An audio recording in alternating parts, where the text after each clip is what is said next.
నమస్తే ఫ్రెండ్స్, ఎండుమిరపకాయలు పచ్చిమిరపకాయలతో పని లేకుండా నా స్టైల్లో ఎక్కువ రోజులు నిల్వ ఉండే పచ్చడిని మీరు ఒకసారి ట్రై చేయండి. నేను పొయ్యి మీద కడాయి పెట్టి ఆయిల్ వేసుకొని, ఆయిల్ వేడైన తర్వాత టమాటాలు, రుచికి సరిపడా ఉప్పు వేసుకొని, చింతపండు వేసుకొని మగ్గించుకుంటున్నాను. తర్వాత శుభ్రం చేసుకున్న కొత్తిమీర, శుభ్రం చేసుకున్న పుదీనా వేసుకొని వీటిని లో టు మీడియం ఫ్లేమ్లోనే మగ్గించుకోవాలి. నేను పుదీనా ఎక్కువగా తీసుకున్నాను, 2 కట్టలు తీసుకున్నాను ఎక్కువ రోజులు రావటం కోసం.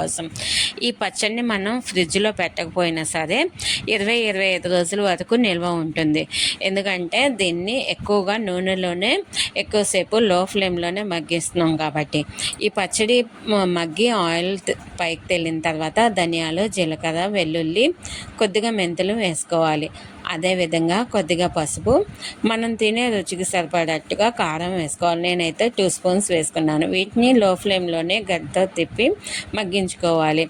ఇవి మగ్గి ఆయిల్ పైకి తేలిన తర్వాత స్టవ్ ఆఫ్ చేసుకోవటమే.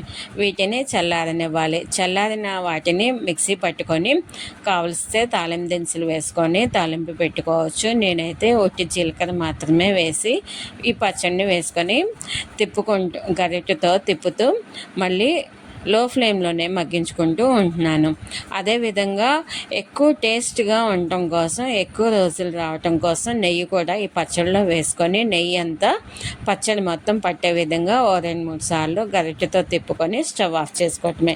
మనం వేడివేడి అన్నంలో నెయ్యి వేసుకున్నా వేసుకోకపోయినా పర్వాలేదు. ఎందుకంటే ఈ పచ్చడిలో నెయ్యి ఉంటుంది కాబట్టి ఎక్కువ నెయ్యి టేస్టే వస్తుంది. ఎంతో రుచిగా ఉంటుంది నెయ్యి వేసుకొని పచ్చడిని చేసుకోవటం వల్ల.